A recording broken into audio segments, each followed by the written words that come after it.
C'est une campagne follement excitante parce qu'elle rebondit sans arrêt. Le mot qui me viendrait immédiatement à l'esprit, c'est folle.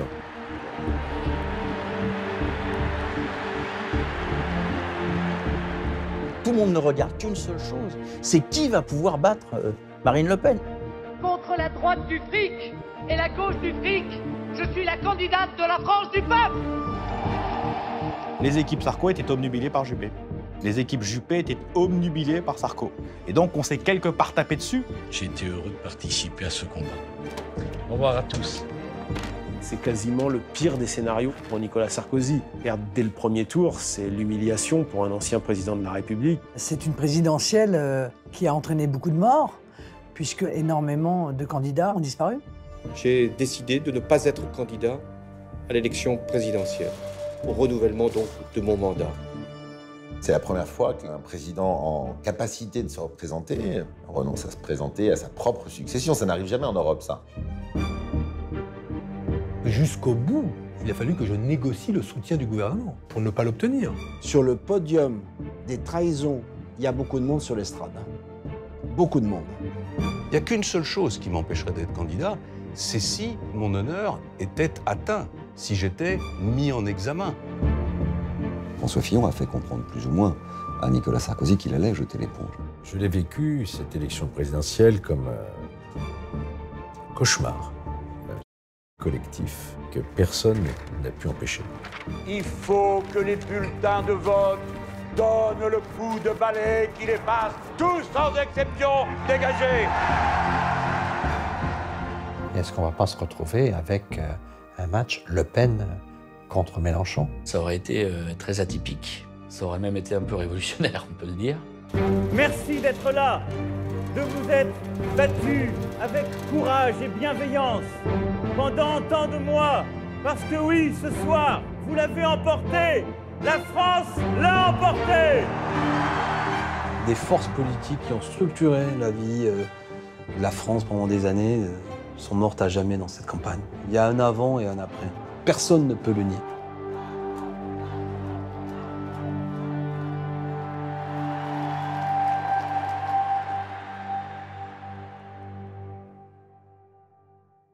Bonsoir à tous. Qui oserait dire aujourd'hui qu'il avait anticipé le verdict des Français pour l'élection présidentielle de 2017? Nous allons ce soir vous faire découvrir les coulisses et les secrets de ce séisme politique. Comment ce scénario impossible est devenu la réalité et comment aujourd'hui encore certains restent stupéfaits par ce qu'ils ont vécu.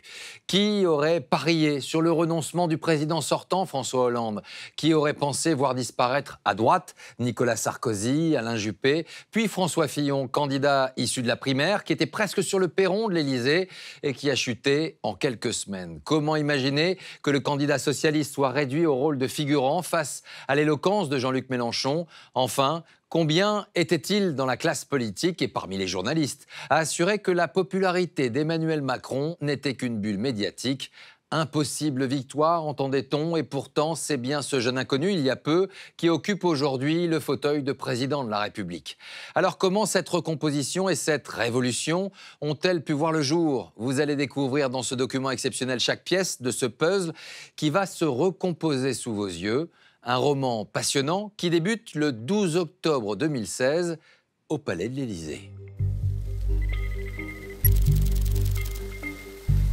À la une, dans la tête de François Hollande, les incroyables confidences d'un président. On a presque l'impression de lire un journal intime, tant certains propos sont stupéfiants. Un livre dont toute la classe politique parle depuis ce matin, et pas en bien.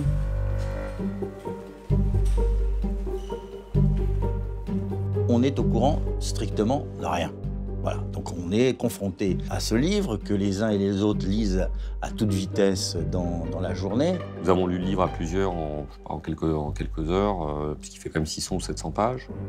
Si le chef de l'État a accepté le principe de ce livre, c'est pour reprendre la main à l'approche de la fin de son quinquennat et de la future élection présidentielle. À l'époque, sa cote de popularité est au plus bas. Il nous dit à un moment donné, je sais que je suis inaudible, mais je compte fermement sur ce livre. C'est ce livre qui fera foi et qui fera la différence. Donc lui, son sujet, c'est bien sûr être élu, mais c'est surtout faire en sorte que le Front National ne puisse pas accéder à de nouvelles responsabilités. Marine Le Pen, depuis le départ, on sait qu'elle va faire un score dans cette élection présidentielle. On sait que le chômage de masse qui s'est installé, la montée du terrorisme, on sait que tout ça est un terreau favorable pour elle. Tout le monde ne regarde qu'une seule chose, c'est qui va pouvoir battre Marine Le Pen. Mais pour le moment, les conseillers de l'Élysée semblent plus préoccupés par un autre problème, les commentaires du président à l'égard de son propre camp. Il y a 602 pages qui ne posent pas problème. Mais il y a 15 pages qui posent problème et la polémique commence très très vite. Bon, pour être honnête, notre première réaction a été d'éclater de rire. Et puis après, tout d'un coup, d'être saisi par l'énormité de ce qu'il avait fait, quoi. Ce qui restait de dignité attachée à la fonction présidentielle est tombé d'un seul coup comme du bois mort sur un arbre. On a vu que le problème allait venir d'un certain nombre de personnalités, surtout de gauche, qui allaient se sentir visées par tel ou tel propos du président. Manuel Valls, Hamon, Macron, Barthelone, Montebourg, Najat Vallaud-Belkacem, dire tous, ils ont été meurtris par le fait qu'il y ait des phrases sur eux qui disent franchement ce qu'ils pensaient d'eux. Parmi ces personnalités, il y a donc Claude Barthelone, le président de l'Assemblée nationale, que François Hollande juge insuffisamment compétent pour devenir Premier ministre. Il n'a pas l'envergure, il n'est pas très connu, et le jour où il le deviendrait, il n'a pas un charisme considérable. Les représailles de l'intéressé ne vont pas tarder. Claude Barthelone décide à ce moment-là de se retirer de tous les dispositifs politiques dans lesquels il pouvait être. Donc, il ne participe plus au dîner de la majorité, il boude les manifestations où peut y avoir le président de la République. Il organise à l'Assemblée nationale la bataille pour que Hollande ne soit pas candidat, quoi. Il le dit clairement, hein, donc, et de manière ostensible. C'est le président de l'Assemblée nationale, il a un peu d'autorité. Claude Barthelone ne fera aucune déclaration publique sur cette crise. En revanche, Manuel Valls, le Premier ministre en déplacement au Québec, fera lui entendre sa voix 2 jours plus tard. Notre comportement aux uns et aux autres doit être digne et doit être à la hauteur de ce que les concitoyens attendent de la part de ceux qui gouvernent. Je suis furieux. Je suis à la fois inquiet, mais je suis furieux parce que il se livre trop. Et le titre d'ailleurs du livre lui-même résume voilà tout ce qu'il ne faut pas dire. Il faut de la dignité, il faut de la pudeur, il faut de la hauteur de vue. D'une certaine manière, je considère qu'il est en train d'abîmer la fonction et l'État. C'est dur ce que je dis, mais c'est ce que je pense profondément dans ce moment-là. Donc avec le livre, je me rends compte vraiment qu'il ne pourra pas être candidat. Alors que le président pensait réaffirmer son autorité sur sa majorité, sa stratégie va clairement se retourner contre lui. Au même moment, la campagne de son meilleur ennemi à droite connaît elle aussi un retard à l'allumage. À moins d'1 mois de la primaire de la droite et du centre, Nicolas Sarkozy n'est pas le favori des sondages.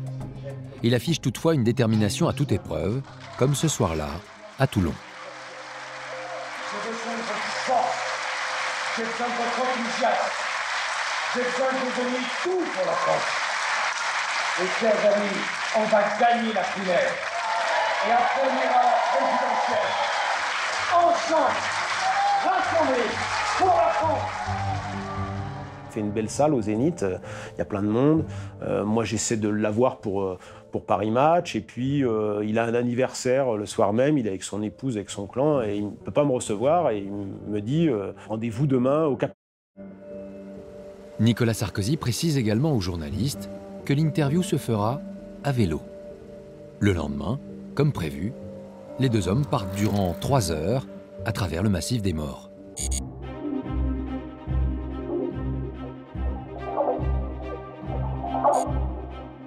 Il y a un petit côté challenge, il a envie de me montrer à travers ses propres capacités physiques qu'il est solide, qu'il est en forme.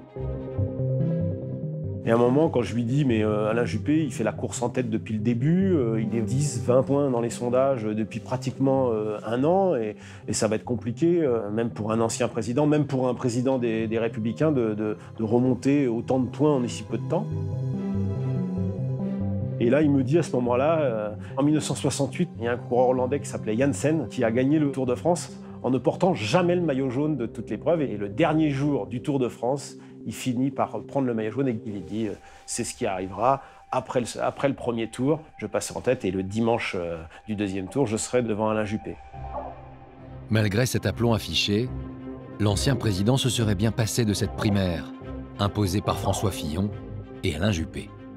Nous savions tous, ceux qui soutenaient Nicolas Sarkozy, que les chances étaient incertaines, mais sa qualité de président, son abattage, son énergie, sa force de vie, sa compréhension du pays, la lucidité de son projet, nous amenaient à penser que le coup était jouable. Moi, je me rappelle, il me l'a dit. Il me dit, ceux qui croient que je veux pas des primaires, il ferait mieux de se méfier que je compte bien la gagner. Et il a tout fait pour la gagner. Il est très déterminé. Il pense qu'il peut être la personne idoine pour permettre de continuer à relever ce pays. Tous les candidats à droite savent que celui qui gagnera cette primaire a toutes les chances de l'emporter face à la présidente du Front National, annoncée depuis des mois au second tour. Le deuxième débat qui les voit s'affronter présente dès lors un enjeu considérable.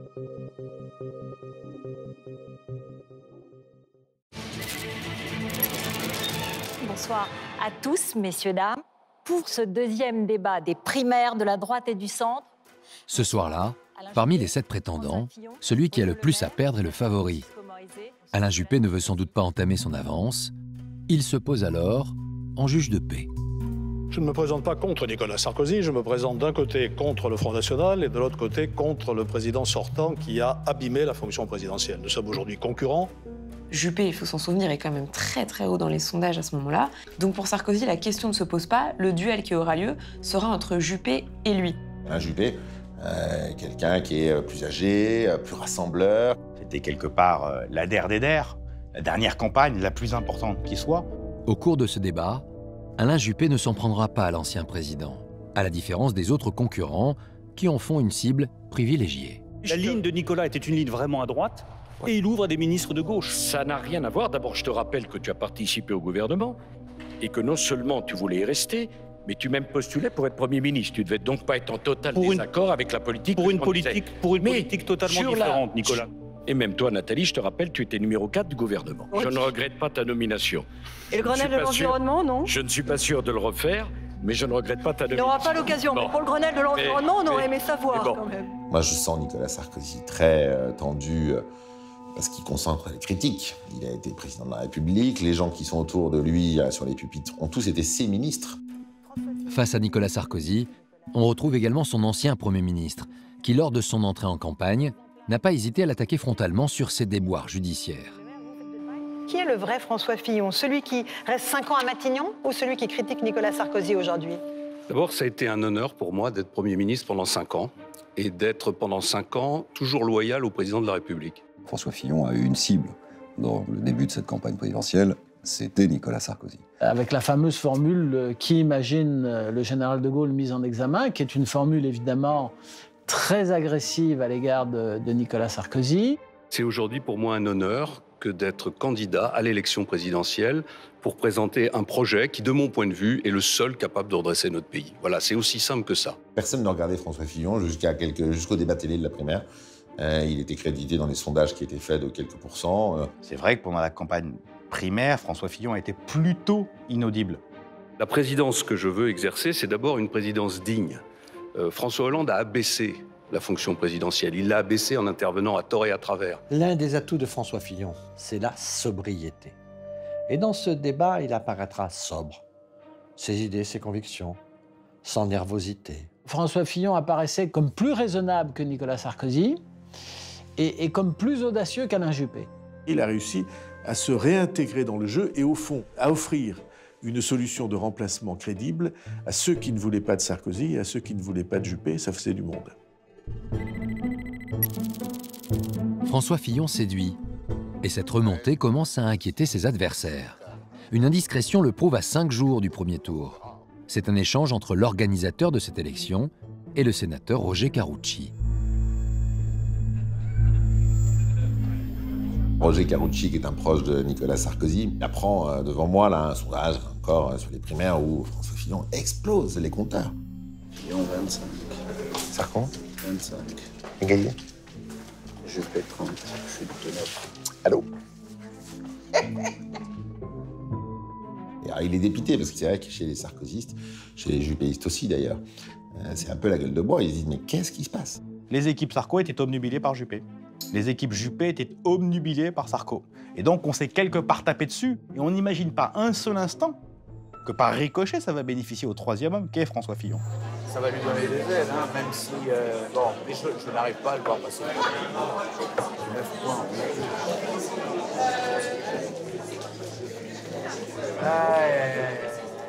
En termes de sondage, la courbe commence réellement à grimper. Il ne devient plus le quatrième, le troisième homme. Il commence à se placer très sérieusement en challenger potentiel pour Nicolas Sarkozy et pour Alain Juppé. Ça s'appelle en politique la stratégie de mine de rien. Mine de rien, il avance. Et mine de rien, il va finir dans le sprint final. Bon, ben, il faut rallier Fillon.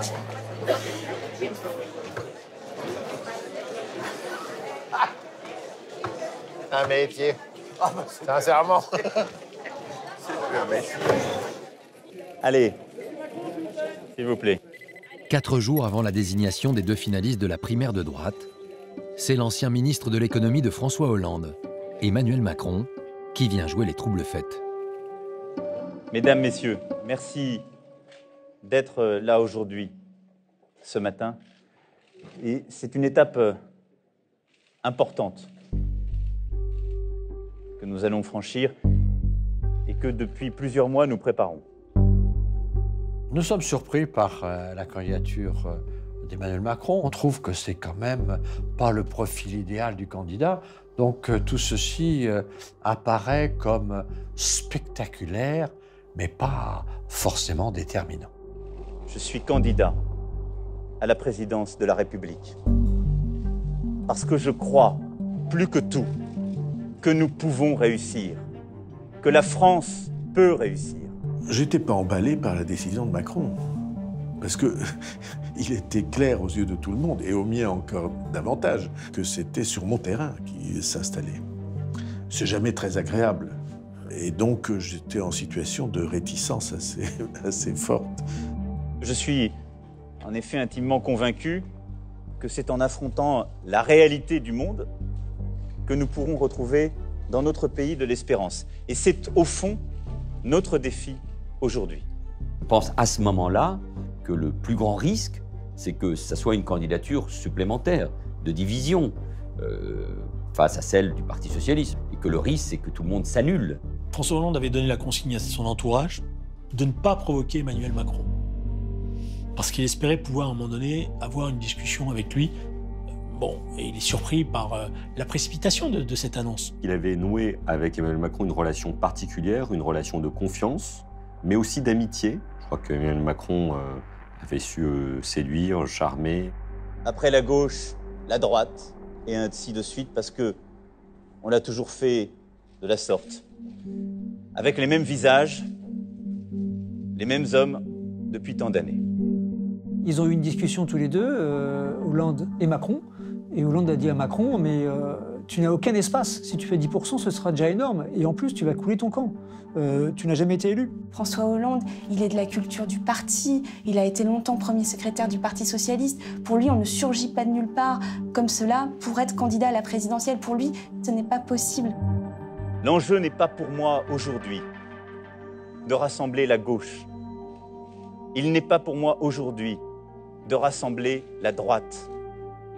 L'enjeu est de rassembler les Français. François Hollande n'a pas compris. Il y avait une espérance, une envie en France de rajeunissement, de quitter cette espèce d'univers bipolaire droite-gauche. Il ne l'a pas senti du tout. Il se dit qu'il faut à tout prix y aller, qu'il ne faut pas laisser la place à cette espèce de jeune impertinent qui s'imagine qu'en claquant des doigts, il va gagner une élection présidentielle, alors que lui, ça lui a pris des années à gravir les marches du Parti socialiste. Beaucoup pensaient que Emmanuel Macron, à un moment donné ou à un autre, reviendrait derrière une candidature du président de la République. Vive la République et vive la France. Merci à vous. Monsieur Macron. Des confidences forcément controversées, une majorité divisée, et Emmanuel Macron, celui qui l'a initié à la politique, devenu candidat. Malgré l'accumulation des obstacles, François Hollande peut-il encore croire en ses chances? La droite, elle, est focalisée sur la première primaire de son histoire. Quelle sera la participation et de quelle manière influencera-t-elle le résultat? Le vainqueur pourrait se retrouver face à Marine Le Pen, la présidente du Front National, dopée par un événement international, l'élection du nouveau président américain. Thomas, la seule personnalité politique qui souhaitait la victoire de Donald Trump, c'est Marine Le Pen. Bien sûr, c'est elle qui se réjouit et qui peut avoir le sentiment d'être dans le sens de l'histoire, de représenter la surprise suivante, la suite logique après le Brexit et Trump. C'est la confirmation qu'il y a la volonté de plus de protectionnisme, de plus de défense de l'identité des nations, et ça se révélera être vrai dans toute une série de pays européens. L'élection de Trump soulève un couvercle. Cette élection, elle est subie par le système médiatique comme un affront. Comment ce qu'on voulait ne s'est pas produit? Quand nous on voit ça, on se dit bon bah tout est possible. Tout est possible parce que c'est quelqu'un qui a des idées un petit peu anticonformistes. C'est quelqu'un qui a une personnalité un peu particulière. On ne partage pas tout d'ailleurs, hein, pour être très honnête. Mais pour autant, on se dit oui, il y a des choses qui sont en train de bouger et les opinions publiques sont en mouvement. Elle le sent, elle le voit et elle commence sa campagne sous le parapluie de Donald Trump, qui fait d'ailleurs un interview et qui dit la prochaine présidente de la France, c'est Marine Le Pen. À ce stade de la campagne, l'obsession des sondeurs est de cerner le candidat capable de battre la présidente du Front National. Et c'est peut-être la primaire de droite qui pourrait le révéler. Parmi les candidats, François Fillon est le premier à voter dans un bureau du 7e arrondissement de Paris. Au même moment, Alain Juppé attend son tour à Bordeaux, en compagnie de son épouse.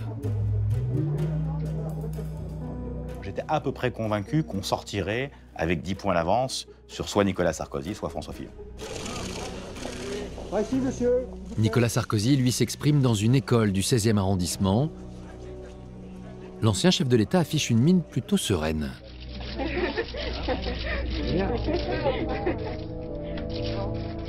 J'ai Nicolas au téléphone pendant ce week-end, bien sûr, et je pense qu'il est très interrogatif. Il ne peut pas percevoir quel sera le résultat. C'était du nombre de votants qui allait donner le résultat. S'il y avait beaucoup de monde, c'était bon pour Alain Juppé. Si c'était une petite primaire, c'était bon pour Nicolas Sarkozy. À voter. Signer. Alain Juppé face à Nicolas Sarkozy. Voilà le duel envisagé avant le vote. Le jour même, les Républicains ne sont plus sûrs de rien face à l'ampleur du nombre d'électeurs. À Paris, j'ai des queues d'1 kilomètre dans le 16e arrondissement, et puis j'ai les bureaux de vote de province qui me remontent. On a commencé dans la journée, effectivement, à être un peu inquiet de cette importante mobilisation. Bonsoir Yves. Bonsoir. Les électeurs se sont fortement mobilisés pour la primaire de la droite et du centre. Dans les bureaux de vote, on a vu de longues files d'attente. Qui seront les deux qualifiés du second tour? Résultat dans la soirée. Lorsque Nicolas Sarkozy rejoint son quartier général, le vote se poursuit dans les grandes villes. Dans son camp, on se pose une série de questions. Est-ce que les sondeurs se sont plantés? Est-ce que c'est les médias qui, tout à coup, se sont emballés autour de François Fillon? Il y a des interrogations, hein. Il y a de l'inquiétude autour de Sarkozy. Plus tard dans la soirée, le candidat appelle l'organisateur de la primaire pour connaître les premières tendances.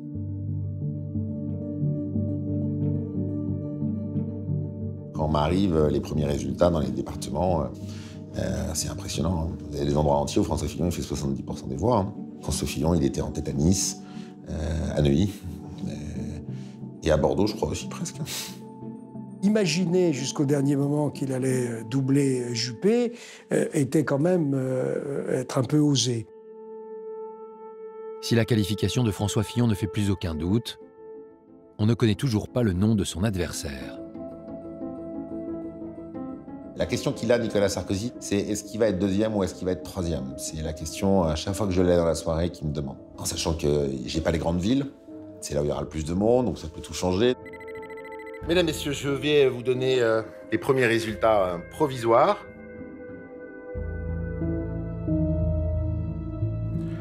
François Fillon, 42,8%.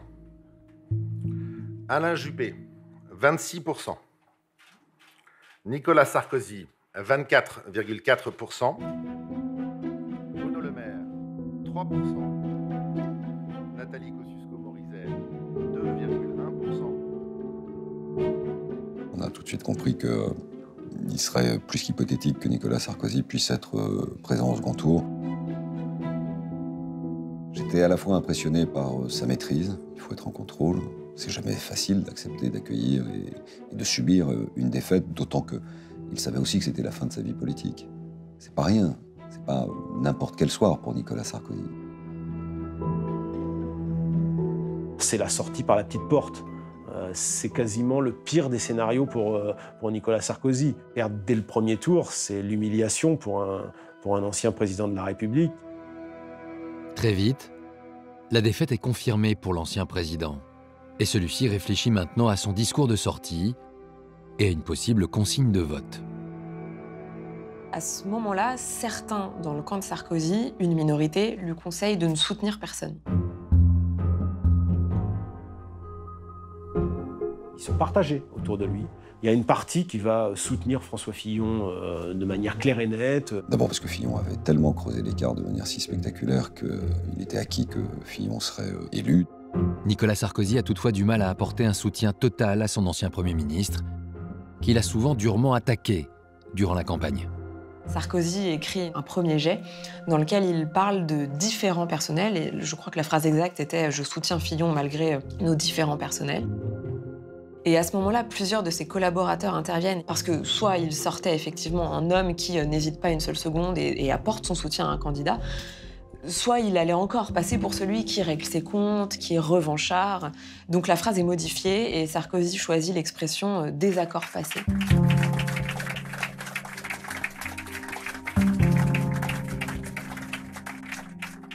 J'ai beaucoup d'estime pour Alain Juppé. Mais les choix politiques de François Fillon me sont plus proches.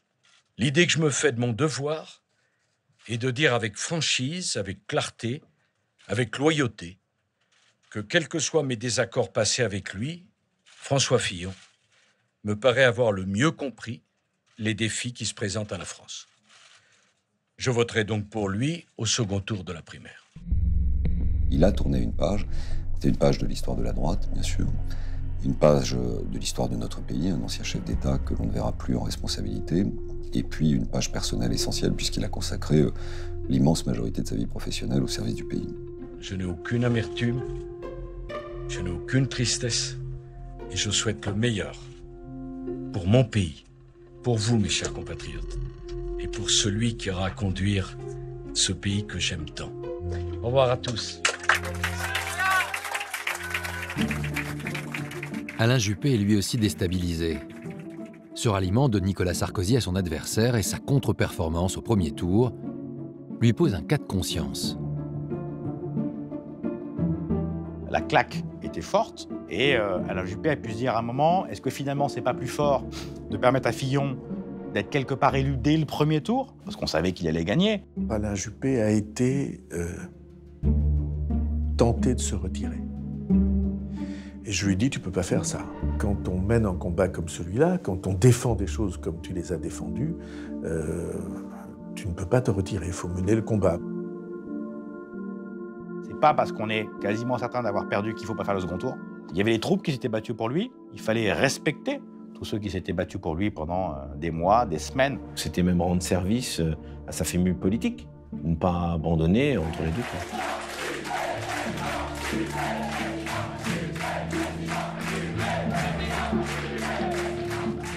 J'ai décidé de continuer le combat. Ce premier tour constitue une surprise. Dimanche prochain, si vous le voulez comme je le veux, sera une autre surprise. Et là, il assume cette situation. Il est sans illusion, mais comme toujours, il est droit dans ses bottes. En mobilisant plus de 4 millions d'électeurs, cette élection interne à droite a déjoué tous les pronostics des sondeurs. Ne donne-t-elle pas là le premier signal d'une envie profonde de renouveau ?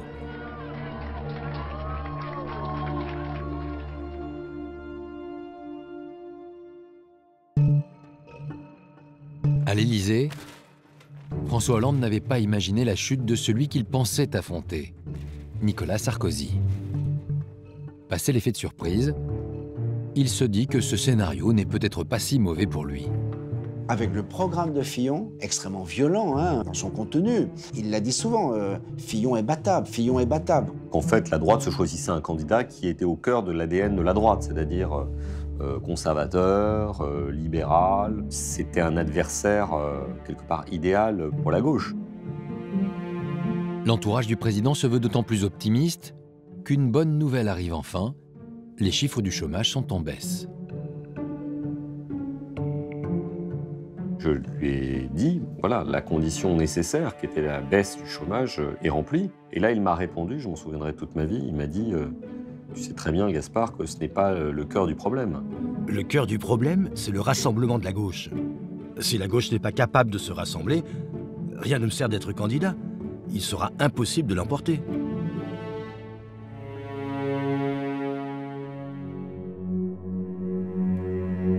Le président est d'autant plus isolé que son Premier ministre ne fait rien pour apaiser la situation, bien au contraire.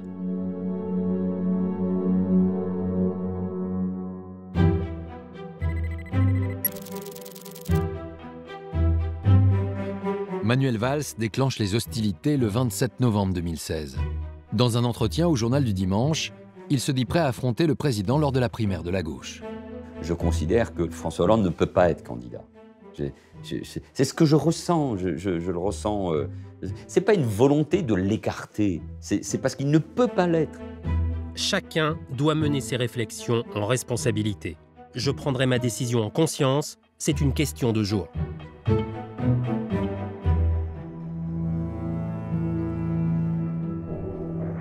Manuel Valls a fait cette interview sans demander l'avis de quiconque. Donc moi, mon sentiment, c'est qu'il est regrettable que nous n'en ayons pas parlé ensemble, parce que si nous en avions parlé ensemble et collectivement, nous aurions essayé de le protéger de cette interview. Mais je n'ai pas eu à le dire, puisqu'on ne m'a pas demandé mon avis. Et sans doute estimait-il qu'il n'était pas nécessaire de me le demander.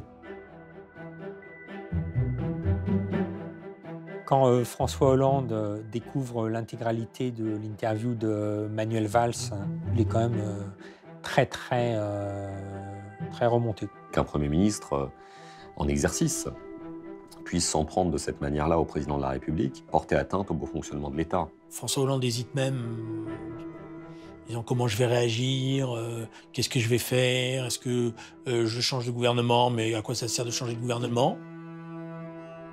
Un Premier ministre ambitieux, Arnaud Montebourg et Benoît Hamon qui rêvent de le destituer, et Emmanuel Macron déterminé à aller jusqu'au bout.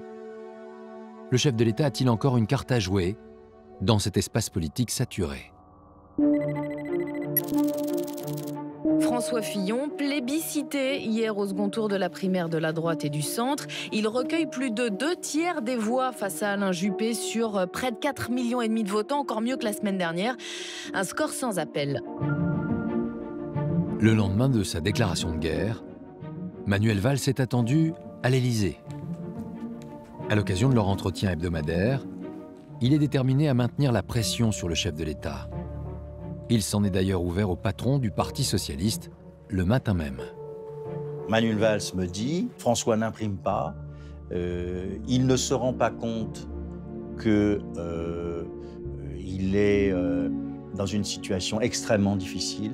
Je pense que Manuel Valls vient à l'Élysée en se disant qu'il démissionnera juste après. François Hollande et son Premier ministre se retrouvent donc en tête-à-tête au premier étage du palais. Je trouve un président de la République non pas abattu, parce que ce n'est pas le caractère de François Hollande, mais triste. Je vois qu'il est dans une réflexion, dans une forme de souffrance. Mais le chef de l'État n'a pas l'intention de se laisser dicter sa conduite apparemment. Il commence d'emblée par une mise au point. Premièrement, rien n'est plus important que le maintien de l'unité exécutive. Donc, si nous avons des choses à nous dire, on se les dit en privé et pas dans les journaux. moi, je lui redis la même chose. Je lui dis que sa candidature m'a l'air d'être plus que compromise. Et nous tournons autour du pot, il y a des silences, c'est une discussion difficile. C'est un face-à-face qui est un poker menteur. Ce qu'il me demande, et bien sûr je l'accepte, c'est que nous publions un communiqué où je dis clairement que le président de la République et le Premier ministre ne pourront jamais s'affronter dans une primaire, donc acte. Et il me dit, je vais parler cette semaine, et d'ici là, je te demande de ne pas t'exprimer sur ces questions. Il ne m'a jamais dit, je ne serai pas candidat. Mais parfois, et comme dans l'amour, hein, ou dans une relation personnelle, mais peut-être parfois il vaut mieux ne pas les dire parce qu'on n'arrive pas à les dire. À l'issue de ce rendez-vous, les deux hommes ne laisseront rien filtrer de leur entretien. Un terrain d'entente semble avoir été trouvé. La crise a finalement été évitée.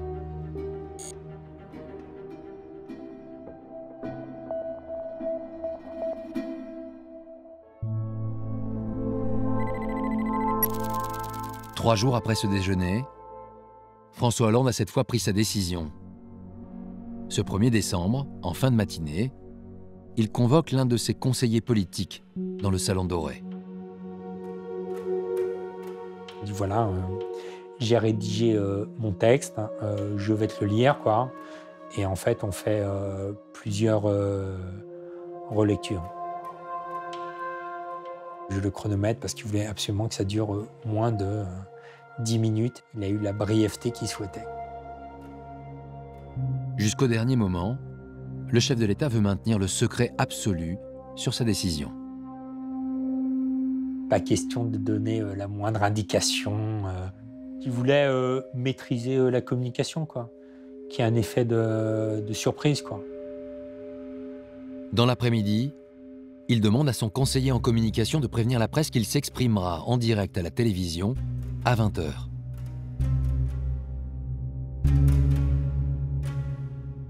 Il est extrêmement concentré, totalement dans la préparation de son allocution.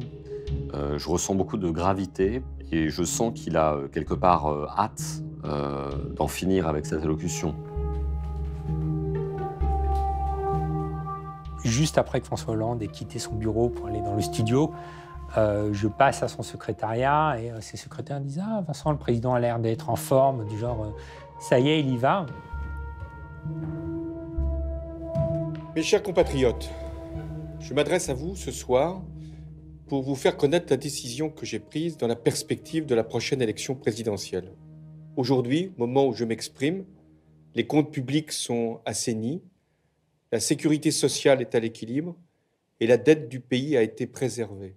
Dans les 5 premières minutes, il défend ce qu'il a fait, son action. Il en tire quelques grandes lignes et il dit il a l'air de vouloir y aller. On discute les uns les autres, les uns pensant qu'il y va pas. Moi, je dis il y va quand même, mais bon, on ne sait pas. Je pense jusqu'au bout qu'il va annoncer sa candidature. Je n'arrive pas à croire qu'un président de la République sortant puisse ne pas aller à l'élection. Mais le pouvoir, l'exercice du pouvoir, les lieux du pouvoir et les rites du pouvoir ne m'ont jamais fait perdre ma lucidité, ni sur moi-même, ni sur la situation. Et puis, on a tous eu la même réaction. La tonalité a changé, et on le connaît quand même, on le voyait à l'écran. Je suis conscient des risques que ferait courir une démarche, la mienne, qui ne rassemblerait pas largement autour d'elle. Aussi, j'ai décidé de ne pas être candidat à l'élection présidentielle, au renouvellement donc de mon mandat. L'instant est historique. C'est la première fois sous la Ve République qu'un président en exercice renonce à sa propre succession. Pour nous, et pour d'autres, pour moi-même, tout d'un coup, nous étions politiquement orphelins. Son retrait comme ça participait aussi à l'effondrement et à la confirmation que la crise du PS allait s'accélérer. Je me dis que c'est décidément très très mal parti. Je ne vois pas comment on va être capable de rebondir. Je tenais ici à vous en faire part directement, comme je m'y étais engagé. Vive la République et vive la France.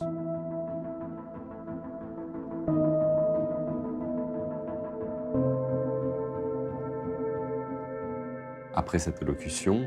Il m'a juste dit « c'est fait maintenant ». Je l'ai senti incroyablement soulagé à ce moment-là, comme s'il avait déposé un sac de pierre, un sac trop lourd pour son dos par terre et qu'il pouvait marcher librement à nouveau. Sa formule, c'est « tout va aller vite maintenant ».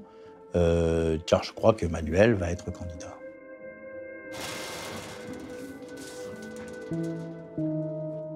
Quatre jours après le renoncement de François Hollande, Manuel Valls annonce sa candidature à la primaire de gauche qu'il pense pouvoir remporter. Nombre de candidats sont déjà déclarés et l'on connaît aussi deux grands absents, Emmanuel Macron et Jean-Luc Mélenchon, qui refusent tous deux de se fondre dans ce piège. À droite, les Républicains ont déjà leur candidat, mais la désignation de François Fillon ne fait pas que des heureux au sein du parti.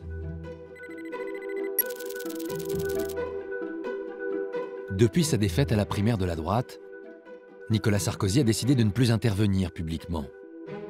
En vacances, en Thaïlande, il n'a toutefois pas renoncé à son pouvoir d'influence. Son téléphone n'arrête pas de sonner, des appels de son plus proche entourage, notamment l'ami depuis toujours Brice Hortefeux, qui se plaignent du comportement de François Fillon. Brice, tu n'as rien à craindre. S'il y en a deux que je protégerai, c'est toi et Péchenard. Je verrai Fillon à mon retour. Il sait ce qu'il me doit. Les sarkozystes craignent, au lendemain de l'élection de François Fillon, évidemment, de disparaître, d'être complètement dissous dans le fillonisme. Dans le camp Fillon, ils ont voulu, peut-être un peu trop, conserver cette victoire pour eux-mêmes. Son staff de campagne avait manifestement exclu des sarkozystes. Il n'y a pas eu cette intelligence de rassembler tout de suite toutes les sensibilités. Une partie des soutiens de Nicolas Sarkozy commettent la maladresse de dire à François Fillon « il faudrait que tu adoucisses ton projet ». Ça, François Fillon est convaincu que s'il fait ça, il est mort. Il est convaincu que les hommes, le cœur de l'électorat à droite va se dire « décidément, il est comme les autres ». Il n'y a rien à attendre. Et ça explique peut-être le fait que François Fillon n'a pas souhaité, s'afficher de manière trop intense, en proximité avec Nicolas Sarkozy ou avec ses soutiens. Les propos rassurants de Nicolas Sarkozy n'empêchent pas les premières têtes de tomber. Il y a d'abord celle de Frédéric Péchenard, le directeur général des Républicains, puis celle de Laurent Wauquiez, le président du parti par intérim. Nicolas Sarkozy, il fulmine, il n'est pas content du tout, il se sent insulté, dénigré par ce François Fillon qui n'en fait qu'à sa tête. Nicolas Sarkozy a assez peu de pouvoir sur François Fillon. François Fillon, c'est celui qui a été son Premier ministre, qui a souvent souffert sous Nicolas Sarkozy pendant 5 ans. Et là, il prend sa revanche, il est numéro 1, il a remporté la primaire, et donc il se sent fort et ne doit rien à personne. Pendant que la droite peine à mettre fin aux tensions qui émergent, un outsider trace sa route, loin des intrigues d'appareil. Ce 10 décembre 2016, les militants d'En Marche sont rassemblés porte de Versailles. Bonjour à toutes et tous. Est-ce que nous sommes seuls? Est-ce que vous avez peur? Est-ce que vous êtes prêts à changer la France? Le rendez-vous de la porte de Versailles, nous n'avons affrété ni car ni train. Chacune et chacun venait par ses propres moyens et nous nous sommes retrouvés pas loin de 15 000. Il fait vraiment venir du monde. Un vrai public, des personnes intéressées qui viennent à ces meetings et pas des personnes dont on a organisé le déplacement. Et là, psychologiquement, sur ses adversaires, il marque vraiment un énorme point. Il est capable de faire ça. Aujourd'hui, nous devons oser à nouveau rêver à l'Europe parce que c'est notre bouclier. Nous devons aussi retrouver un peu du rêve de Schuman et de cette Europe de la défense. Nous devons un peu retrouver de cette volonté d'aller de l'avant.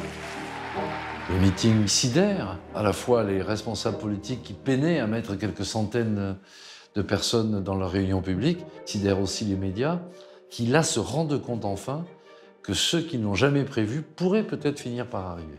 À partir de ce jour-là, on le regarde différemment, on se rend compte qu'En Marche est quand même un mouvement solide qui parvient à agréger de plus en plus de monde. On est passé de la tentation Macron dans ces milieux-là à l'ambition Macron. C'est-à-dire qu'ils en ont eu envie. On n'arrive pas à croire que quelqu'un qui est ministre depuis 2 ans, qui a démissionné depuis 6 mois, va pouvoir damer le pion à l'ensemble des appareils politiques. Donc moi, je le vois monter, mais je ne suis pas sûr de voir venir. Mais maintenant, votre responsabilité, c'est d'aller partout en France pour le porter et pour gagner. Ce que je veux, c'est que vous, partout, vous alliez le faire gagner parce que c'est notre projet. Vive la République, vive la France. Je voyais bien que le paysage pouvait basculer et que ça dépendait de moi. Si on s'allie, Macron et moi, on fait sauter la banque. Avec cette démonstration de force, Emmanuel Macron s'ancre plus que jamais dans la course à la présidentielle. Tu as peur de la République ? Alors que l'ancien ministre de l'économie incarne le renouveau, paradoxalement, Manuel Valls a du mal à porter un nouvel espoir à gauche. 49, on n'oublie pas, on n'oublie pas, pardonne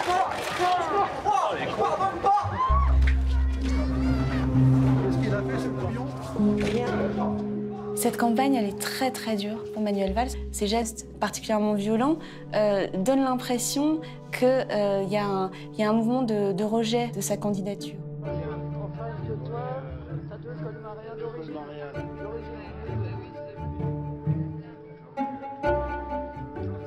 Manuel Valls se devait de réfléchir au fait qu'il savait qu'une partie de la gauche n'allait pas spontanément le soutenir, qu'elle avait été fracturée par les thèmes identitaires tels qu'il les avait défendus, par une pratique qui avait été discutée, notamment par l'utilisation du 49.3. Il y avait quand même eu ce choc qu'avait constitué la loi El Khomri, qui était un coup porté contre le Code du travail, mais tout le monde comprenait bien qu'il y avait là quelque chose qui était incroyable.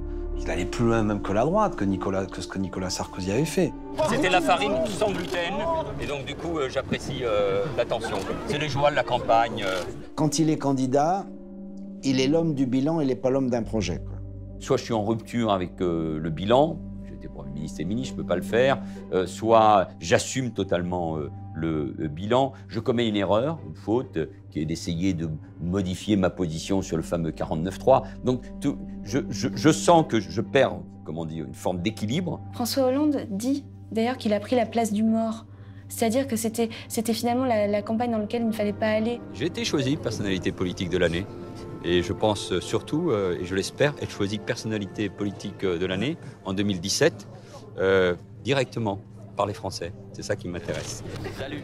Dans cette campagne où rien ne se passe décidément comme prévu, les favoris des sondages n'ont jamais été autant menacés.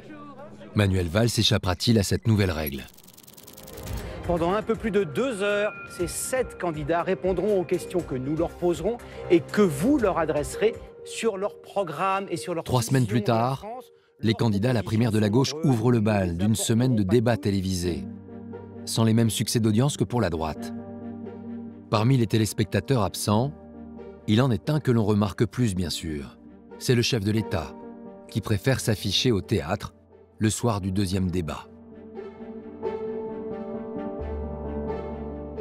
La réalité, c'est que François Hollande, une fois qu'il a décidé de ne pas être candidat à l'élection présidentielle, a décidé de se tenir à distance de tous les appareils partisans. C'est un choc pour lui de ne pas être candidat, c'est un choc de voir une présidentielle se dérouler sans sa présence. Donc il est de mauvaise humeur. En tous les cas, il n'a pas envie de faire de cadeaux. Il s'échappe de cette affaire. En plus, il pense que ça ne sera pas positif en finale.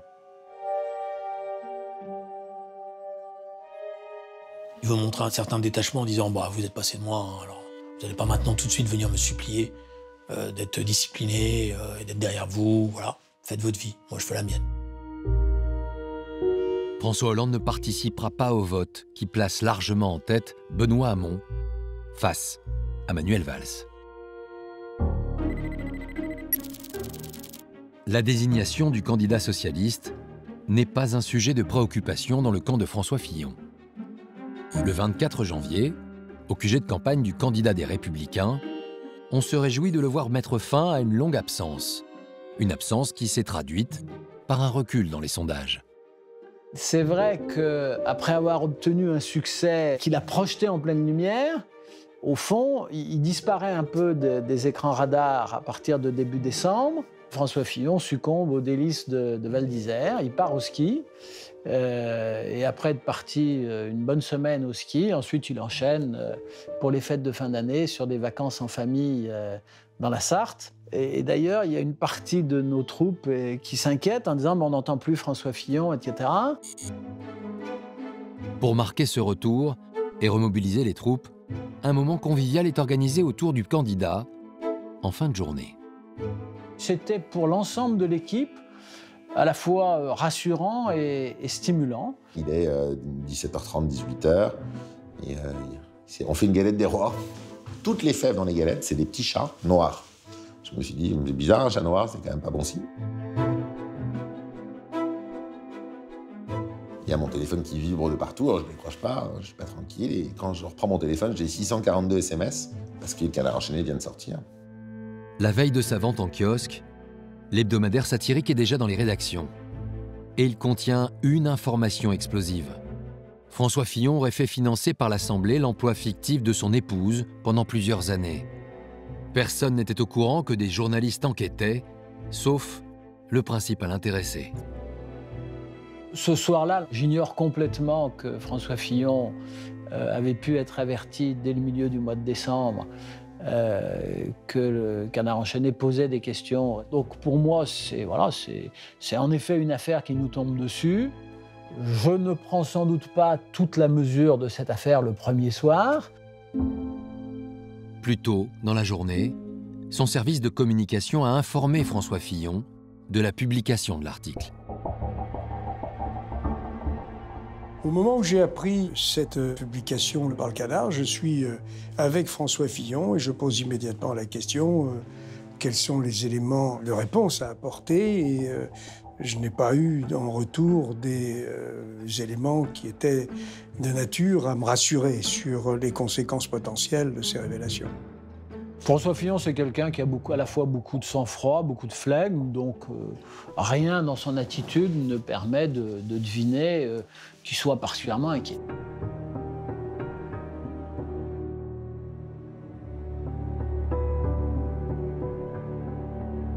Le lendemain, jour de la parution officielle de l'hebdomadaire, François Fillon est en déplacement à Bordeaux.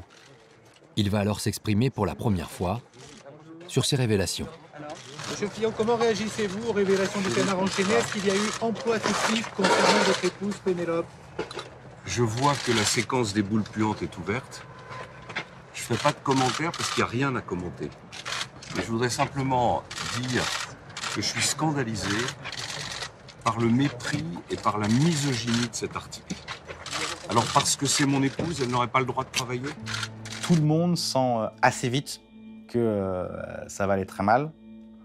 Et on pense tous très vite que le niveau de réaction de François Fillon n'est pas au niveau de l'attaque. Imaginez un instant qu'un homme politique dise d'une femme, comme le fait cet article, qu'elle ne sait faire que des confitures. Toutes les féministes hurleraient. Voilà ce que j'ai à vous dire. Le tout est de savoir si elle a réellement travaillé, monsieur Fillon. Il n'a pas apporté la moindre justification ou le moindre démenti. Je pense qu'il n'y a pas de problème, qu'il n'y a pas d'irrégularité, pas de malhonnêteté, et que par conséquent, il n'a rien à se reprocher. Ce qui m'a frappé, c'est l'incapacité de réaliser d'une part la gravité de ce qui s'annonçait, et d'autre part, un système de défense, mais totalement à côté de la plaque.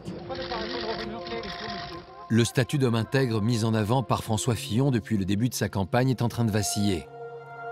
Dans les heures qui suivent, le parquet national financier se saisit du dossier. Bonsoir François Fillon. Bonsoir. Face à une affaire qui prend une tournure judiciaire, le candidat de la droite n'a d'autre choix que de venir s'expliquer à la télévision. Mais il n'y a pas le moindre doute. Mon épouse a travaillé comme collaboratrice parlementaire pour moi pendant des années. Et le travail qu'elle a fait, et d'ailleurs on voit bien qu'il y a une tentative pour essayer, de la part d'officines, de la part de groupes extérieurs, de se mêler du travail parlementaire, de la fonction des assistants parlementaires. L'idée tout de suite est lancée du complot. Le complot. Le coup d'État institutionnel. Il n'y a pas de complot. Il n'y a pas de coup d'État institutionnel. François Fillon tente de désamorcer la crise et à la fin de l'entretien, au bout de 9 minutes, il se montre confiant et rassurant sur l'issue de l'affaire. Il n'y a qu'une seule chose qui m'empêcherait d'être candidat, c'est si mon honneur était atteint, si j'étais mis en examen. On imagine que cette phrase-là a été pesée, que cette phrase-là a été décidée, assumée, qu'elle ne vient pas comme ça, et qu'évidemment, elle sera respectée. Et donc à ce moment-là, cette phrase pour nous est plutôt une bonne chose. Parce que quelque part, c'est une forme de garantie. Vous voyez bien que je suis innocent parce que si j'ai un pépin, j'arrête. C'est ça le message qui passe. J'ai toujours dit que je ne pourrais pas être candidat à la présidence de la République si j'avais, pas seulement un soupçon, mais s'il y avait une évidence que j'avais transgressé la loi. Ça n'est pas le cas. Moi, sur le coup, je ne vois pas que cette phrase va revenir en boomerang dans la figure de François Fillon, parce qu'au fond, je suis convaincu, et j'ai tort, je suis convaincu que l'instruction judiciaire va prendre du temps. Et que les juges, ils n'oseront pas mettre François Fillon en examen. Il faut être très naïf d'imaginer que la justice, dans ce contexte, puisse se satisfaire exclusivement de ses interprétations à la télévision. Il faut être très naïf pour candidat de la droite aux 20h, dire si je suis mis en examen, j'arrêterai. Parce que tous ceux qui veulent le faire tomber, et il y avait quand même beaucoup de gens qui ne voulaient pas que la droite revienne au pouvoir, avaient un intérêt à créer les conditions de sa mise en examen. Je pense que le 20h lui a mis la corde autour du cou, qu'il s'est placé lui-même et il a serré l'écran lui-même avec cette phrase. Vous n'avez aucun regret. Vous ne vous dites pas « j'ai usé ou abusé d'un système certes légal, mais qui était un peu bancal et j'aurais dû m'abstenir ». Non, j'ai pas de regret parce que le travail qui a été fourni est un travail effectif et j'ai envie de vous dire que sans ce travail, sans cette collaboration de mon épouse, je pense que je ne serais pas où je suis, que je n'aurais pas réalisé le parcours politique qui m'a conduit un jour à être en mesure d'être candidat à l'élection présidentielle. Alors que l'étau se resserre autour de François Fillon, les électeurs socialistes s'apprêtent à adouber leur nouveau champion, comme le gagnant de la primaire à droite. Benoît Hamon est le troisième homme qui a fait tomber les favoris. Mais sera-t-il capable et a-t-il vraiment l'ambition de réconcilier les différents courants du Parti socialiste, en proie à des luttes intestines depuis si longtemps? Ce 29 janvier, les soutiens de Benoît Hamon accueillent leur champion à la Mutualité à Paris. Il est le vainqueur inattendu de cette troisième primaire de la gauche, une élection qui a mobilisé près de 2 millions d'électeurs au second tour. C'est plus que ce que nous disaient les commentateurs, mais c'est beaucoup moins que ce que nous avions fait en 2012. Donc ce n'est pas excellent. Hamon, il a un peu séduit cet électorat qui était un peu fâché avec Hollande. Il était plus jeune, il a axé sur son revenu universel qui a séduit un certain nombre de gens, etc. Mais bon, qui n'étaient pas dans la culture socialiste. Je mesure, mes chères concitoyennes, mes chers concitoyens, avec gravité et lucidité, la responsabilité que vous m'avez confiée ce soir. Je mesure votre confiance, elle n'est pas un poids, elle est un élan. Le parti pris qui a été le mien, c'est justement de proposer de ne pas faire l'inventaire du quinquennat. Mon objectif, c'était pas finalement de surfer sur une vague de mécontentement dont on savait qu'elle existait, mais c'était de proposer des pistes à moyen et même très long terme, de renouer avec une forme d'utopie au sens un idéal vers lequel on marche. J'aurai l'honneur de pouvoir incarner, après François Mitterrand, Lionel Jospin, Ségolène Royal et François Hollande, vos attentes de progrès, vos espoirs de justice, et je veux en tracer les chemins nouveaux. J'imagine encore à ce moment-là qu'il va essayer de rassembler, de se recentrer. Je suis très sceptique parce que je pense que sa ligne est mortelle pour le Parti socialiste. Beaucoup de socialistes, dont moi-même. Je ne peux pas soutenir quelqu'un, et nous sommes nombreux, qui a voulu renverser le gouvernement nommé par François Hollande. Donc provoquer des élections législatives et ramener la droite au pouvoir. C'est ça que ça voulait dire. L'union est pourtant l'image recherchée ce soir-là, même si elle est de façade. Le patron du Parti socialiste a réuni Ruth Solferino, le vainqueur, et le vaincu pour une poignée de main amère et symbolique. Et après, nous remontons et je discute avec Benoît Hamon. Et d'emblée, mon leitmotiv, c'est « Tu n'es pas le candidat de la gauche du Parti socialiste, tu es le candidat issu de la primaire, tu es le candidat des socialistes. Ne te coupe pas du Parti socialiste. » 4 jours après sa victoire, Benoît Hamon est attendu à l'Élysée. Et cette entrevue avec le chef de l'État suscite bien des questions. Que vient chercher le candidat socialiste auprès d'un président qu'il a si souvent critiqué? C'est une démarche courtoisie. Bon, je ne pense pas qu'il vient chercher un soutien, hein. Ça, je n'imagine pas une seconde. Mais c'est normal, ils appartiennent encore à la même famille politique. Il vient, quelque part, recevoir une reconnaissance parce qu'il a le sentiment d'avoir gagné quelque chose.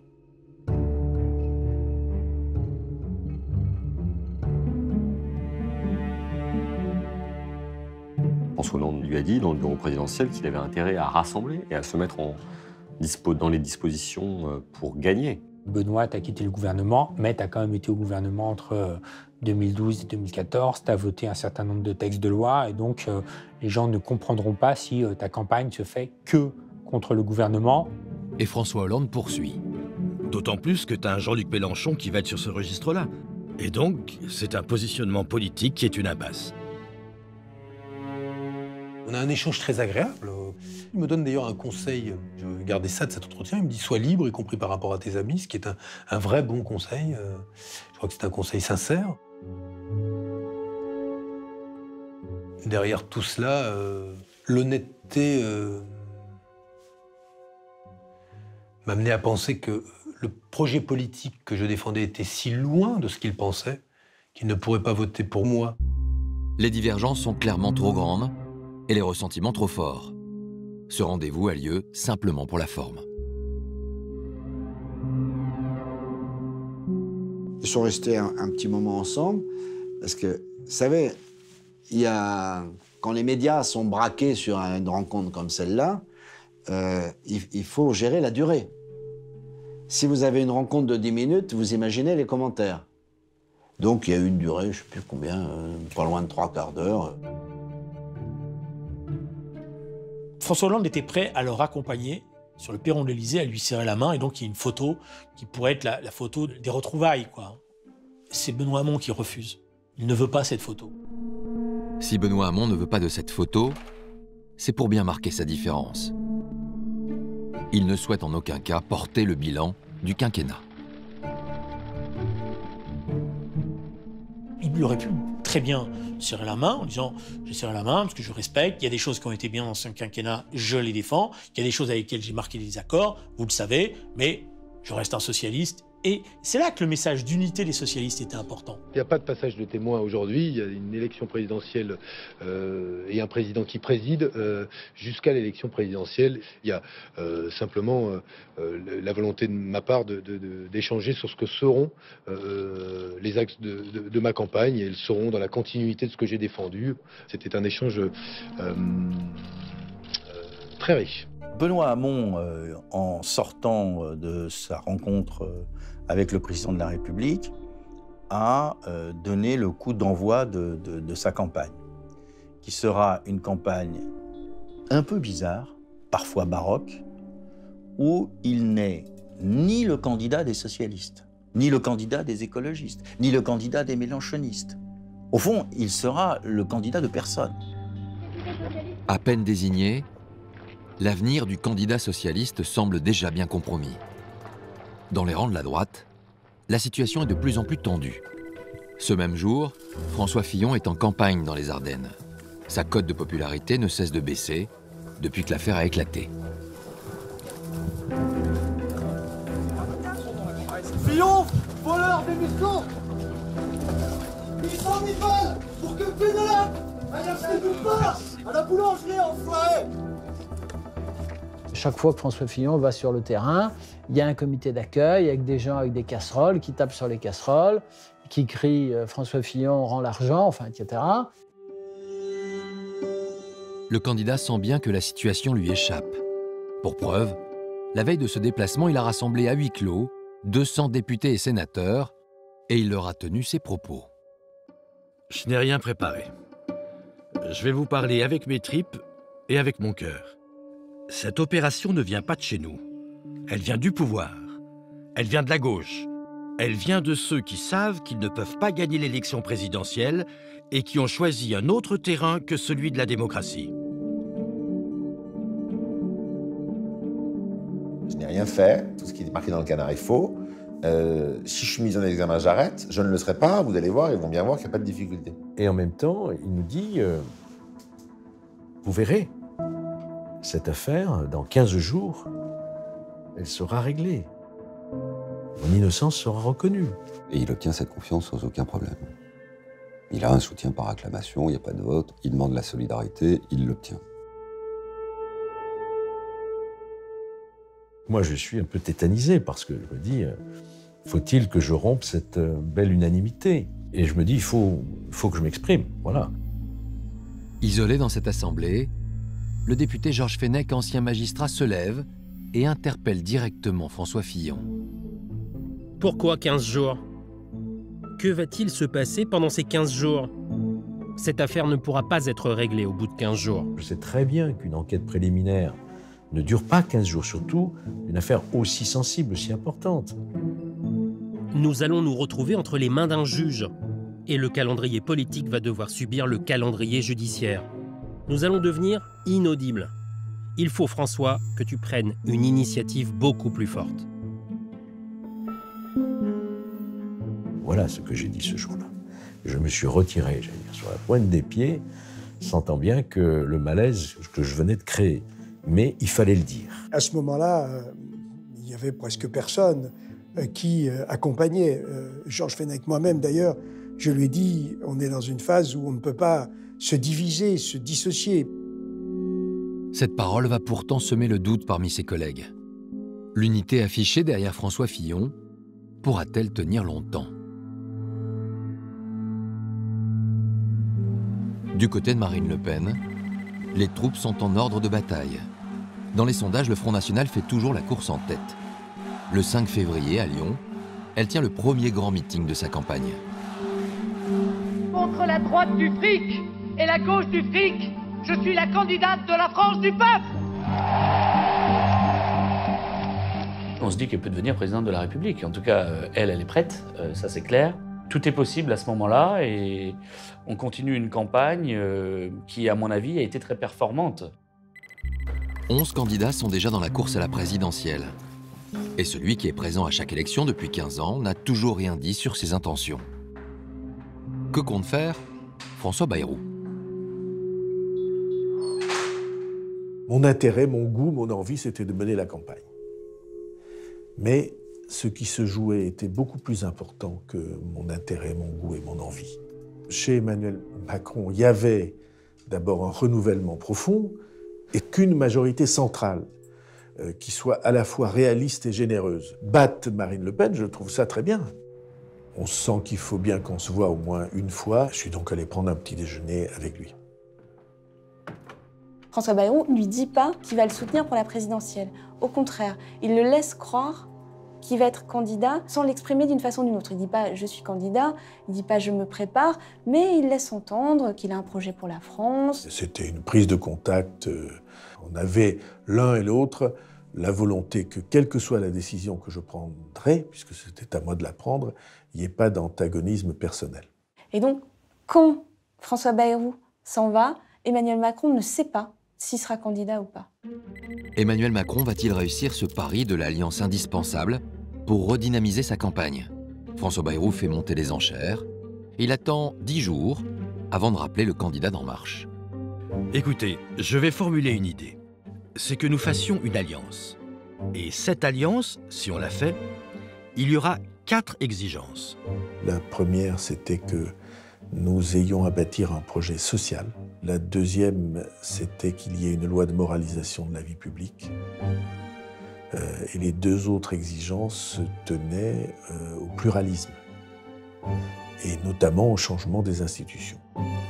Ce que ne dit pas François Bayrou, ce sont les 75 circonscriptions qu'il a négociées pour assurer la survie de sa formation politique. 2 heures après cet accord décisif, il va prendre la parole.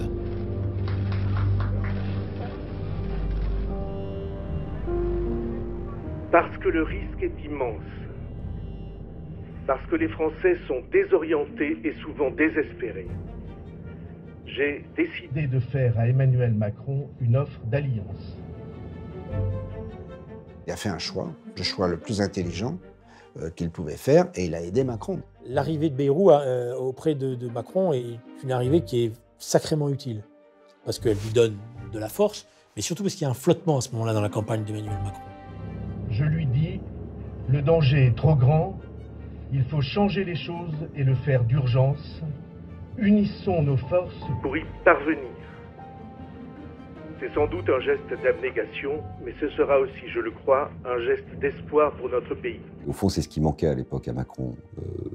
Il faisait peu de fautes, mais il en commettait quand même. Il n'était pas encore crédible à ce moment-là pour être président de la République. Le lendemain, c'est devant les caméras que l'union entre les deux hommes est scellée. Je veux donc le remercier très profondément, très sincèrement, du choix qu'il a fait et de la proposition d'alliance, parce que les mots ont une importance, qui a été faite hier. Je l'ai acceptée parce que je pense qu'elle correspond à ce que nous devons faire dans le contexte que le pays traverse. Je comprends que désormais la candidature de Macron prend un tournant très sérieux et que la possibilité qu'il soit élu devient une réalité. Depuis 10 ans, 15 ans, 20 ans, 30 ans, 40 ans, c'est bien l'alliance de la droite et du centre qui aura permis à nos familles politiques de gagner la présidentielle. C'est toujours cette alliance qui a gagné. Une alliance qui se traduit aussitôt par une remontée d'Emmanuel Macron dans les sondages. À gauche, certains militants rêvent aussi de cette candidature unique. Mais le dialogue semble impossible entre Jean-Luc Mélenchon et Benoît Hamon. Quand Benoît Hamon est désigné candidat et qu'il dit qu'il va s'adresser à nous, plus aucun message, plus rien. Il faut voir dans quelle ambiance il évoluait, moi je le savais. Alors, les autres le trahissaient, tous les jours il y en avait un qui s'en allait. Ils passaient tous pour des gens à double face, parce que certains se sauvaient chez Macron. Il écrit une lettre à Benoît Hamon de 3-4 pages en disant « rencontrons-nous ». On met les conditions politiques à lesquelles on pourrait discuter. On met du contenu politique à cette rencontre. Cette lettre, nous l'avons envoyée à Benoît Hamon, elle n'a jamais eu de réponse écrite. On prenait de haut, quoi. Les sondages le mettaient en tête, et nous devions juste avoir la bonne grâce de nous rallier à lui le plus rapidement possible. Les deux hommes ont bien compris qu'ils devaient clarifier la situation. Jean-Luc Mélenchon donne rendez-vous à Benoît Hamon dans un restaurant chilien du 19e arrondissement. Le 24 février a donc lieu la première rencontre entre les deux hommes depuis le début de la campagne. Il a dû manger quelques empanadas, moi aussi, dû boire un verre de rosé ou de rouge, je sais plus. Il fallait le faire parce que du coup c'était monté médiatiquement. Dans ma démarche intellectuelle, c'est il faut créer un lien personnel pour lui garantir le fait que nous ne serons pas arrogants, humiliants et tout ça. On a un vrai et profond désaccord. Il n'est absolument pas partisan du revenu universel, par exemple. Désaccord sur l'Europe aussi. C'est parti à deux histoires différentes, deux cultures différentes de la gauche. Hein. C'est pas nouveau. Est-ce qu'on peut parler du gouvernement? Et bon, lui, non. C'était pas son truc de parler du... Il a dû dire, ce pauvre Mélenchon est totalement à côté de ses chaussures. Non seulement il est derrière moi et il me parle comme s'il était devant, mais en plus, il veut faire un gouvernement où on va. Et en réalité, bon, on s'est parlé et on s'est dit ce que je savais. Il n'avait aucunement l'intention de se retirer, quel que soit l'accord qu'on passe. Je ne sais pas, moi, ce qu'on aurait pu passer comme accord, et moi non plus. Donc on se l'est dit. Ça va très vite, c'est un échange, on se dit en 3 minutes, tu seras candidat, je serai candidat, on ira au bout. Il dit, tu vas pas te retirer, je vais pas me retirer. Il n'y avait aucune raison à ce moment-là, on est au touche-touche. Et quel que soit le sort, on ne sait pas qui sera devant. On comprend, mais bon, chacun, l'un comme l'autre, on décide d'aller au bout. Qu'est-ce qu'on fait? Bon, donc un code de bonne conduite, on évite de s'insulter, on évite de rendre tout impossible. Ça a servi quand même, parce que les petites graines qui ont été semées ont germé dans son esprit. Et dans la dernière longueur, il a eu 24 heures où il a hésité.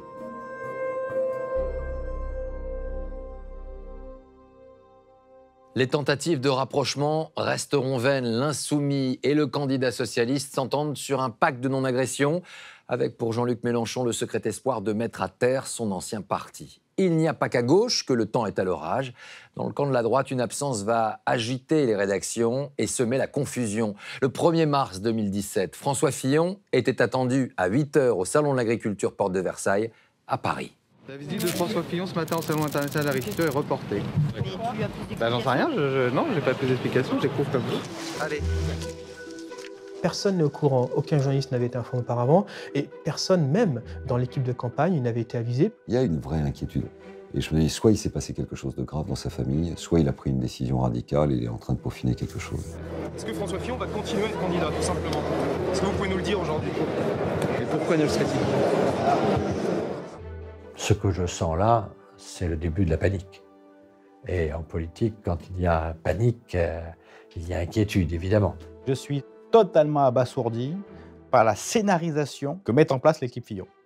C'est-à-dire une ultra-dramatisation de l'événement. Il laisse traîner des heures durant les observateurs sans réponse. En matière de communication, l'attente sans réponse n'est jamais bonne. Une réaction, un sentiment, monsieur Vabre? Je suis un peu en retard, merci.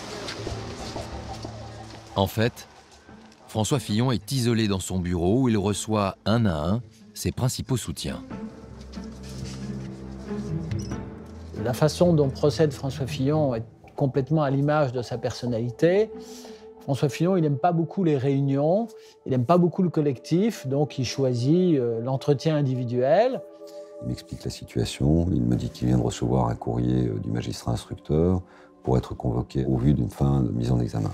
Puis il interrogeait tout le monde sur ce qu'il devait faire, et moi je lui ai dit tu ne peux plus faire campagne, nous ne pouvons plus faire campagne, pense à la France, pense à ta famille, pense à toi. Et là il m'a interrompu en me disant je ne suis pas du tout d'accord avec toi. Il faudra attendre 12h20 pour que François Fillon mette fin à toutes les spéculations et rumeurs qui courent depuis le début de la matinée. Mesdames et messieurs, mon avocat a été informé que je serai convoqué le 15 mars par les juges d'instruction afin d'être mis en examen. Au-delà de la procédure judiciaire, c'est au peuple français et à lui seul que j'en appelle désormais. Si François Fillon avait pris la décision de se retirer de la compétition, chacun aurait pris ses responsabilités pour imaginer la meilleure des solutions. Mais à ce moment-là, c'est notre candidat qui avait les clés de tout.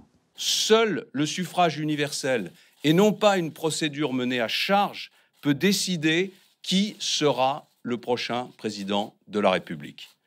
Je ne céderai pas, je ne me rendrai pas, je ne me retirerai pas. J'irai jusqu'au bout, parce qu'au-delà de ma personne, c'est la démocratie qui est défiée. On a compris qu'il ne respectera pas son engagement devant les Français, ce qu'il nous avait dit, à savoir, si je suis mis en examen, j'arrête. Je vous remercie.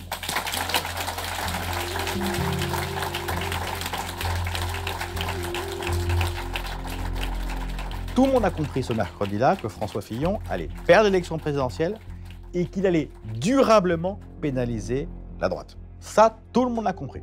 Chez Juppé, comme chez Sarko. Dans l'équipe du candidat, les démissions tombent en cascade. Et parmi elles, plusieurs proches d'Alain Juppé et de Nicolas Sarkozy, tous deux appelés à la rescousse. Nicolas Sarkozy a partagé l'avis qui était unanime à ce moment-là, que probablement Alain Juppé avait beaucoup plus de chances de l'emporter et qu'il convenait que François Fillon se retire au profit d'Alain Juppé. Nicolas Sarkozy et Alain Juppé, je pense qu'ils se respectent, j'en suis même certain. Ils ont des relations contrastées, c'est pas des proches du tout. Et quand il y a cette affaire, en gros, ils se parlent pas.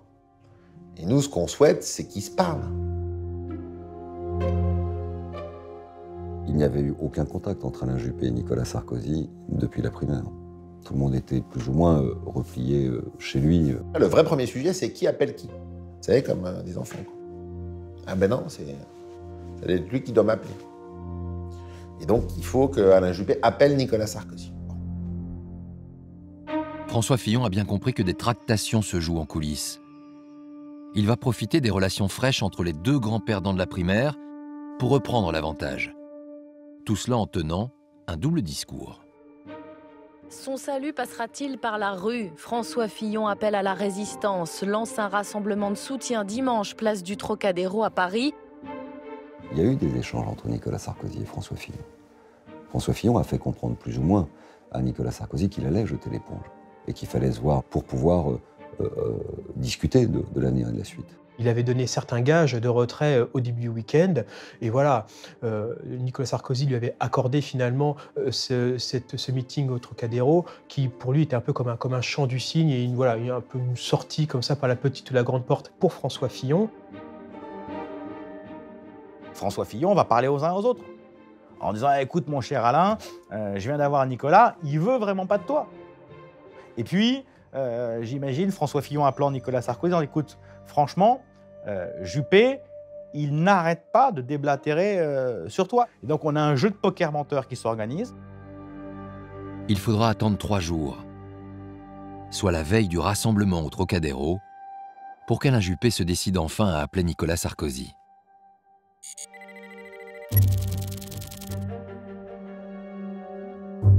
Mais en cette fin d'après-midi du samedi 4 mars, l'ancien président des Républicains n'est pas joignable.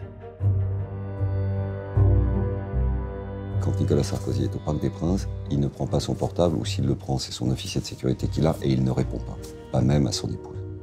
Et Alain Juppé appelle 1 fois, 2 fois, 3 fois, je ne sais pas combien de fois, bref. Nicolas Sarkozy va la rappeler après le match de foot en question. Ils vont enfin réussir à se parler. Je pense que les deux ont conscience que c'est non seulement l'avenir de la présidentielle qui se joue, mais peut-être même l'avenir de la droite et du centre français qui se joue, et qu'il faut redevenir sérieux. Je pense que Fillon va partir. Ne t'inquiète pas sur les miens. On se voit lundi, on discute, et on voit ce qu'on fait. Cette discussion entre Nicolas Sarkozy et Alain Juppé s'est bien passée. Mais elle arrive trop tard. Elle arrive trop tard parce qu'on est la veille du Trocadéro, que du coup on ne peut plus rien arrêter et qu'on reste entre les mains de la décision de François Fillon sans forcer le destin en le faisant partir. Ce matin du 5 mars, François Fillon s'interroge toujours sur son choix. Ce rassemblement au Trocadéro qu'il a imposé, sera-t-il son chant du cygne ou marquera-t-il au contraire un nouvel élan pour sa campagne ?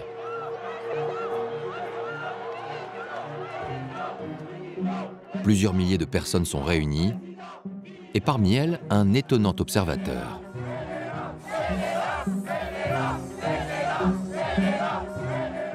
Moi, je suis comme ça, j'aime bien me faire mes idées par moi-même. Donc je voulais voir ce qui se passait. C'était clairement un électorat de droite conservateur, traditionnel, très typé vestimentairement parlant. Bon, ça donnait une tonalité, quoi. C'était un meeting national. De gros moyens avaient été mis en œuvre pour faire venir du monde à ce meeting. Il n'y a pas 200 ou 250 000 personnes, comme certains des proches de François Fillon vont essayer de le faire croire, mais il y a bien entre 60 et 80 000 personnes. À vous, mes amis, je dois la vérité. On m'attaque de toutes parts.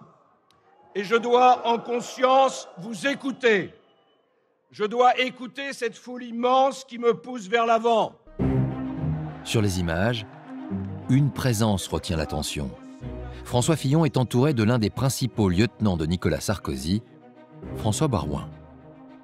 Je vais au Trocadéro pour accompagner cet homme en souffrance, pour saluer son épouse en souffrance, pour saluer sa famille en souffrance.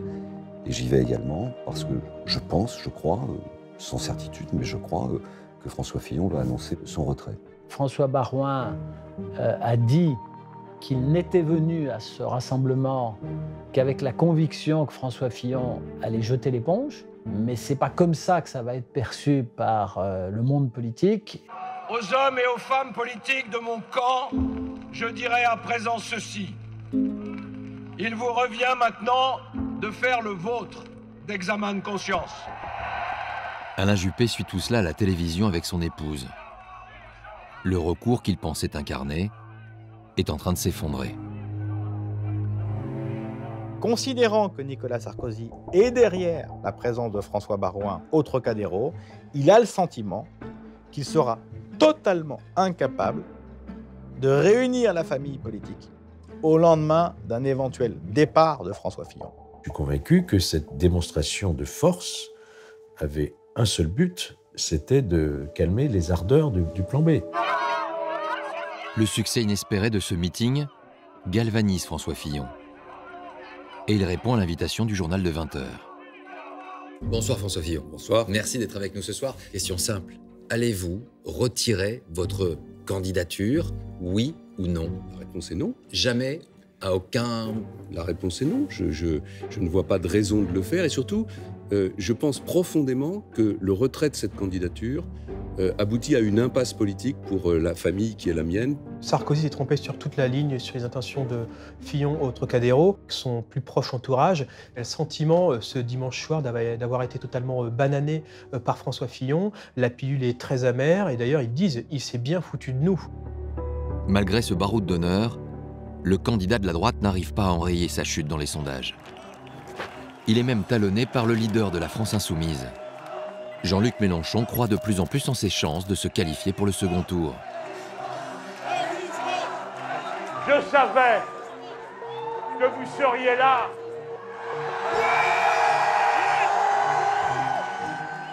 Écoutez-vous tous cette clameur qui monte de nos rangs. Ce son n'a pas de nom, mais il est un signal.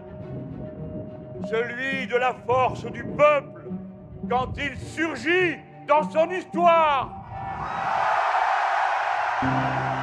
Plus la campagne avance, plus des gens nous rejoignent, plus ça monte, plus le personnage Mélenchon prend de la force, et plus ces grands adversaires qu'on nous avait présentés, eux, ils dégagent les uns après les autres. Pas nécessairement sous les coups que nous leur portons d'ailleurs, mais en raison de leurs propres contradictions. C'est agréable à regarder, tellement il est peut-être provoquant, et puis c'est un talent, c'est un orateur. Et donc j'ai toujours écouté Mélenchon. Mais le plus intéressant était la foule qui venait. Ça, c'est le juge de paix. Puissants de la terre, nous voici. Nous sommes une nouvelle fois au rendez-vous de notre histoire. Le jour anniversaire du commencement de la glorieuse Commune de Paris qui inventa la République sociale.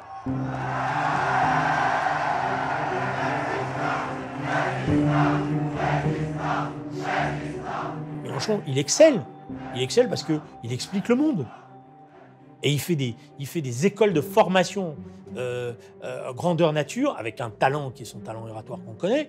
Et nous, à côté, le candidat socialiste, il apparaît comme tout petit. Là, Mélenchon sent qu'il y a quelque chose qui se cristallise autour de sa candidature et qu'il a vraiment une carte à jouer. Nous étions tous d'accord pour dire que ce sentiment dégagiste était très fort. Les gens, écoutez. C'est maintenant qu'il faut montrer ce que vaut le peuple souverain. Il faut que les bulletins de vote donnent le coup de balai qui les fasse, tous sans exception, dégager.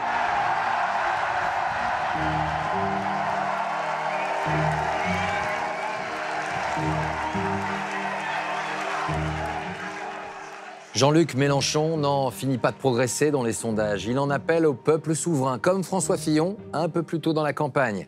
Les Français sont donc appelés aux urnes. Vont-ils aller au bout de leur soif de renouvellement profond du paysage politique, avec un tiers d'abstentionnistes et un tiers d'indécis annoncés? Jamais une élection n'a été aussi incertaine. Voici donc venu le temps du premier tour. À la une ce matin, 47 millions d'électeurs sous le regard du monde entier. Les Français appelés aux urnes pour l'élection présidentielle la plus ouverte depuis 1965. Une seule certitude, l'heure d'ouverture des bureaux de vote, c'est dans 1 heure maintenant. Ce 23 avril 2017 marque le terme d'une folle campagne.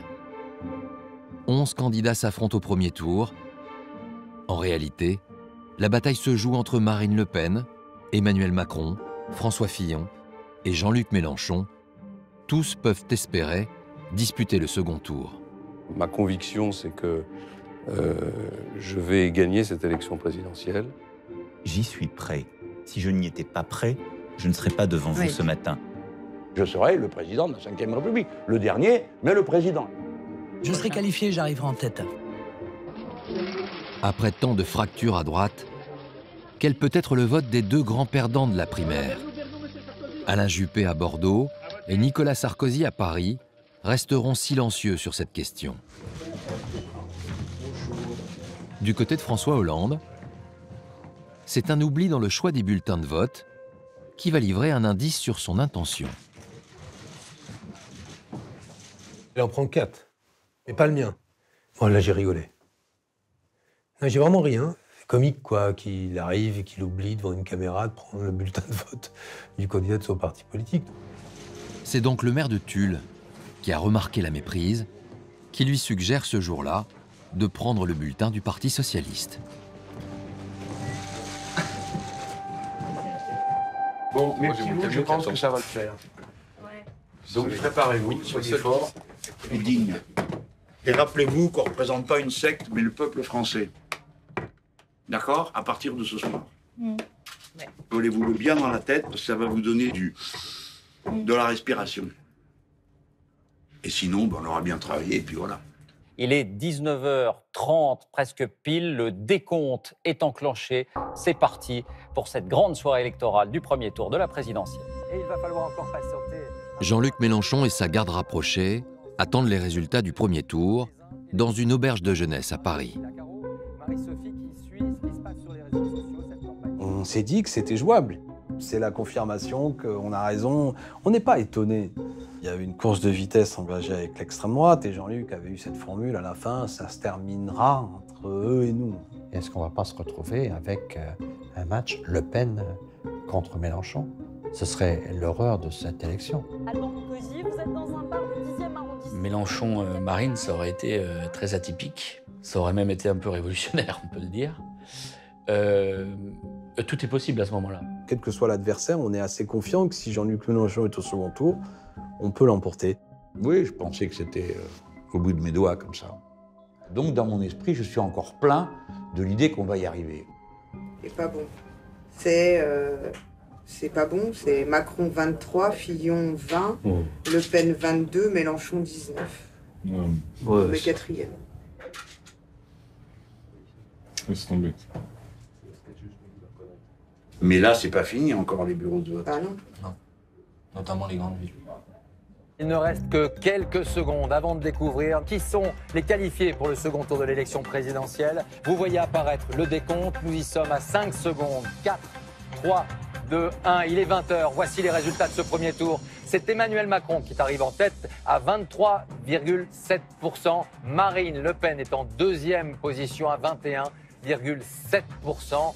Ex aequo, François Fillon à la troisième position avec Jean-Luc Mélenchon. 15 ans après son père, Marine Le Pen réussit à hisser le Front National au second tour d'une élection présidentielle. Une victoire teintée d'amertume pour celle qui rêvait de la première place. Ben on est ravis. Bien sûr, on aurait espéré qu'elle engrange plus de voix. Il faut se donner les moyens de convaincre ceux qui ne sont pas encore persuadés qu'il faille nous faire confiance. Donc il faut y aller. Emmanuel Macron ne s'était jamais présenté à une élection. Il n'était pas le représentant d'un grand parti, mais à 39 ans, il est en passe de réussir son pari, accéder à l'Élysée. Je souhaite, dans 15 jours, devenir votre président.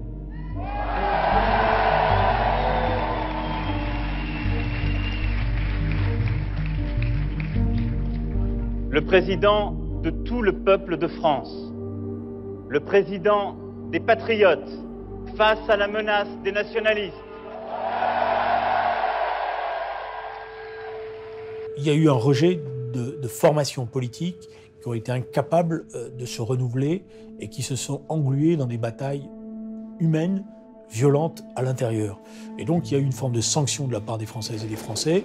Mes chers compatriotes, malgré tous mes efforts, malgré ma détermination, je n'ai pas réussi à vous convaincre. Les obstacles mis sur ma route étaient trop nombreux, trop cruels. Le moment venu, la vérité de cette élection sera écrite. C'est historique que notre famille politique ne se retrouve pas au second tour. Je ne pensais pas que, à travers cette présidentielle, la droite puisse atteindre une défaite aussi spectaculaire et avec autant de conséquences. Cette campagne présidentielle a été une sorte de tombe que nous avons creusé nous-mêmes, quoi. C'est la deuxième campagne qui commence, la plus importante. Dès le lendemain, Marine Le Pen est en campagne et elle lance l'offensive. Elle veut faire mentir les sondeurs qui la donnent largement perdante au second tour. Je suis la seule à tracter, là, ou quoi?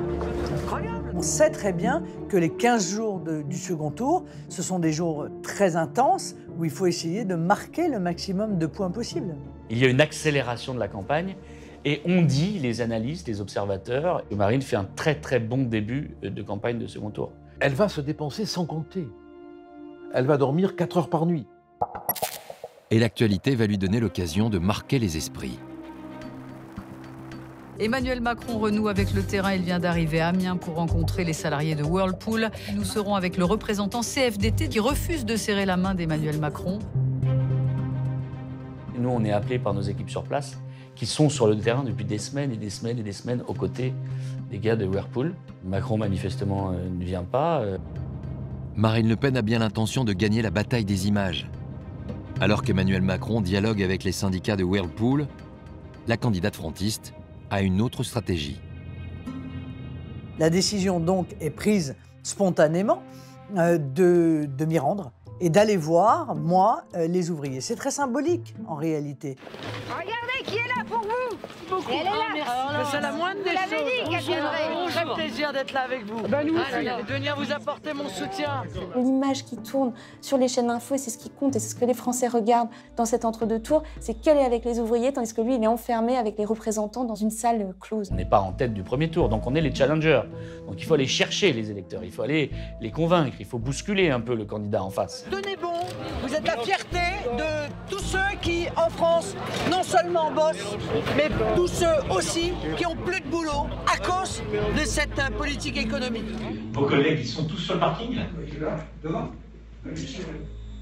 Bah, moi, j'irai. J'irai les voir. J'irai les voir. C'est pas moi, je me suis jamais dérobé, donc j'irai les voir. Okay. Tout le monde vous regarde et vous êtes vraiment une fierté pour nous et pour tous les Français. Bravo, continuez à vous battre.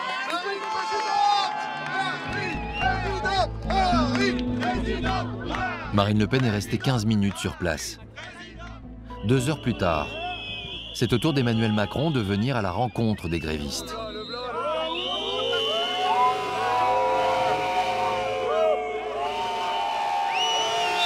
Dans ces cas-là, je peux prendre un micro ou je crie, c'est au choix. Oh, je vous écoute. Non, mais c'est pour répondre au call négocie. Il y a du monde, hein.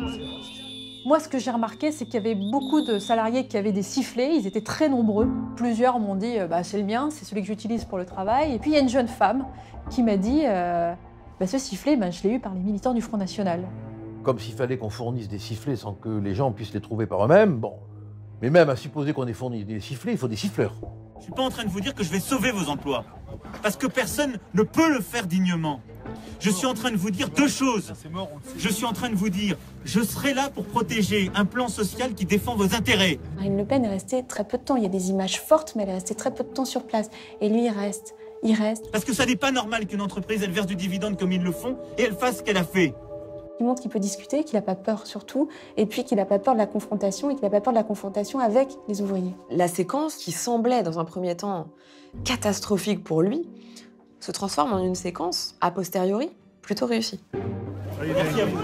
Cet épisode à Amiens démontre en tout cas plus que jamais qu'à quelques jours du 2e tour, les 2 candidats sont bien décidés à se rendre coup pour coup. C'était normal, j'avais pris l'engagement vis-à-vis de vos collègues. Le mercredi 3 mai, les électeurs s'apprêtent à vivre le moment le plus intense de la campagne d'entre-deux tours, avec le débat télévisé. Dans le camp frontiste, Marine Le Pen voit sa préparation perturbée. Elle est prise d'une migraine ophtalmique très très forte, au point même qu'elle n'arrive quasiment plus à voir. J'avoue que c'est la première fois que ça m'arrive, donc j'étais un peu décontenancée, car je ne savais pas de quoi il s'agissait. Cette migraine ophtalmique était due à un surcroît de fatigue, hein.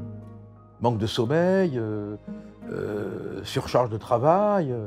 Il y a eu une très mauvaise gestion de l'énergie de la candidate. Emporté par la fougue, mes équipes se sont dit il faut en faire plus tous les jours, plusieurs fois par jour. Moi, j'ai reconnu qu'on avait un peu chargé l'agenda les jours qui ont précédé le débat. Ça, c'est de ma responsabilité, donc moi, je l'assume. Oui, on a trop chargé l'agenda. Arrive une tonne de notes que j'aurais dû avoir bien avant. J'essaye de trouver une cohérence dans ces tonnes de notes, et puis à un moment donné, je me rends bien compte qu'il faut qu'au moins j'aille dormir un petit peu. La situation apparaît à leurs yeux si préoccupante que dans l'entourage de la candidate, certains envisagent une solution radicale. Aurait-on dû demander l'annulation du débat? Oui. Oui. C'était pas une éventualité parce que tout était calé et qu'il n'y avait pas le choix. Bonsoir Marine Le Pen, bonsoir Emmanuel Macron. Bonsoir. Alors le tirage au sort vous a désigné Madame Marine Le Pen pour commencer. C'est donc vous, Monsieur Emmanuel Macron, qui conclurait. Bah écoutez, je suis extrêmement heureuse de la manière dont se déroule ce second tour, parce que la réalité, c'est que le choix politique que les Français vont devoir faire, c'est clair. Monsieur Macron est le candidat de la mondialisation sauvage, de l'ubérisation, de la précarité, de la brutalité sociale, de la guerre de tous contre tous, du saccage économique, notamment de nos grands groupes. Il y a l'idée d'être relativement offensif. Être offensif et dévoiler ce qu'est le vrai Macron. Pendant longtemps, pendant la campagne, la critique d'Emmanuel Macron est plutôt une critique du vide. Moi, ce que je souhaite faire, c'est une critique du plein. À savoir, dire précisément ce qu'il y a derrière les grandes envolées d'Emmanuel Macron. Et tout cela piloté par M. Hollande, qui est à la manœuvre maintenant de la manière la plus claire qui soit. Elle l'a harcelé, elle le provoquait. Ça fait 20 ans qu'elle fait de la politique, elle est habituée au plateau télévisé, et puis surtout, c'est une Le Pen, donc c'est une vraie battleuse, donc elle pense vraiment qu'elle va plier le match, en tout cas sur la forme. Vous avez démontré que vous n'êtes en tout cas pas la candidate de l'esprit de finesse, de la volonté d'un débat démocratique équilibré et ouvert. Merci pour cette belle démonstration que vous venez de faire, Madame Le Pen. Je ne m'attendais pas à autre chose. Face à elle, elle a quelqu'un qui est de marbre, qui reste imperturbable et qui ne répond pas à ses provocations. On a l'impression d'avoir une candidate qui a du mal déjà à sortir de ses fiches. Cherchez dans vos dossiers, vous feriez bien oui, je vais vous retrouver vérifier, ça mais immédiatement et vous allez voir que vous allez être en difficulté une fois de plus. Je connais un peu les dossiers. Janvier 2015, devant l'Assemblée, j'ai pris la décision de permettre à General Electric de rentrer dans la salle. Moi, personnellement. Madame Le Pen, vous ne parlez pas du même sujet. Vous parlez d'Alstom et de General Electric. On l'a vu cherchant ses papiers, cherchant les regards des uns et des autres, récitant plus que parlant. À l'évidence, je n'ai pas assez préparé le débat, bien entendu. Enfin, Emmanuel Macron a disparu pendant 3 jours. Manifestement, il a passé ces 3 jours à préparer le débat. Mais nous n'avions pas la connaissance de ce que c'était qu'un débat présidentiel. Emmanuel Macron avait autour de lui des gens de droite, de gauche, qui avaient vécu des présidentielles, qui savaient ce que c'était. Moi, je n'avais personne qui avait cette connaissance-là. On peut rentrer, si vous voulez, dans l'intimité du dossier. Vous n'allez pas tenir longtemps parce que, comme vous les confondez les uns avec les autres, il y en a un qui fait des téléphones et l'autre, ça n'a rien à voir. Il fait à la fois des turbines et du matériel industriel. C'est pas la même chose. Je ne comprends pas là aussi qu'on envoie une candidate avec des dossiers mal ficelés, mal arrangés. Qui lui a passé le dossier au dernier moment? Qui? Moi, j'ai eu le sentiment d'assister à une sorte de naufrage assez pathétique. Votre projet, c'est un projet qui vise à vivre de la peur et des mensonges. C'est ce qui vous nourrit. C'est ce qui a nourri votre père pendant des décennies. C'est ce qui a nourri l'extrême droite française et ce qui vous a fait vous. C'est pour ça que je n'en veux pas pour mon pays. Parce que la France que je veux, elle vaut beaucoup mieux que ça. Jamais il n'est sorti de sa maîtrise, de sa sobriété. La qualité est apparue. Macron s'est imposé. Pour moi, la question était réglée. C'était instantanément décisif. Et je lui ai dit, parce qu'il est sorti du plateau, comme toujours. Il ne savait pas très bien. Et je lui ai dit, c'est fait, c'est fini. Vous êtes président de la République, c'est fini. Il est 20h. Emmanuel Macron avec 65,1% des suffrages qui arrive en tête et qui devient donc le nouveau président de la République.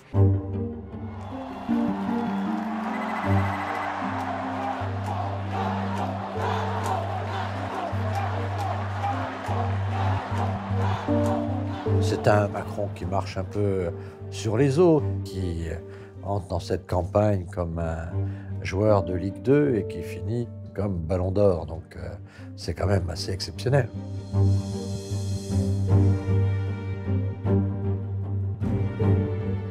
La stature qu'il se construit par cette scénographie de l'homme seul dans la cour du Louvre, qui reflète l'histoire de la France, pas simplement l'histoire de la République française, mais toute l'histoire de France, est une symbolique puissante, forte. Ce temps incroyablement long où il marche, il est à la fois le général de Gaulle qui s'avance et François Mitterrand au Panthéon. Donc c'est le retour du pouvoir en majesté. Le culot extraordinaire qu'il a, on ne peut pas ne pas être sensible à ça. C'est complètement mégalo. La pyramide, le Louvre des rois, c'est fort, quoi. Je veux dire, le gars, il ose. Hein. Il a bien compris qu'il y a un monde qui ne reviendra plus, mais il pense qu'il y a une absence du monarque, quoi, qu'il s'agit de remplir. Il y a eu une forme de sanction de la part des Françaises et des Français et une tentation d'aller vers celui qui était le plus jeune, le plus moderne. Donc c'est une élection qui a fait exploser l'ensemble des machines politiques.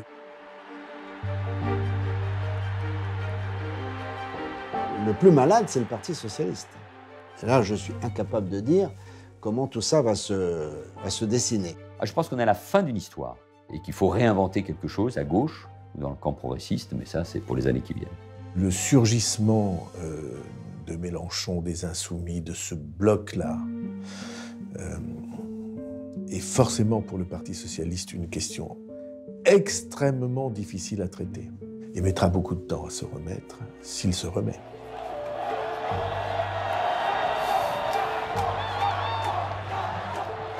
Il y aura sans doute une redistribution des hommes selon ces nouveaux clivages et des femmes. Et peut-être que ceux qui se disaient de gauche hier, on les retrouvera franchement à droite. J'ai un doute sérieux sur la soi-disant grande recomposition du paysage politique, parce que je pense que la droite et la gauche, c'est des familles ancrées dans la vie politique française. On ne s'en débarrasse pas comme ça. Merci. Merci d'être là, de vous être battus avec courage et bienveillance pendant tant de mois. Parce que oui, ce soir, vous l'avez emporté, la France l'a emporté. Je me dis que tout ça est bien triste et que la droite vient de vivre un épisode absolument traumatisant pour elle et qui va l'obliger sans doute à une profonde reconversion politique et intellectuelle. Aujourd'hui, comment reconstruire une famine à droite sur des décombres face plus à un président qui se revendique de droite et de gauche en réalité, d'un déclivage, mais bon, les graines finissent toujours par repousser, donc on en sortira. Quand? Personne ne peut le dire. La tâche qui nous attend, mes chers concitoyens, est immense. Et elle commencera dès demain. Voilà, c'est une campagne inédite, mais je crois que cette grande mer agitée qu'est le peuple français ne s'est pas calmée par le résultat de l'élection. La France reste un pays qui est sur mer agitée. Donc la tempête, elle est encore là. Vive la République! Vive la France!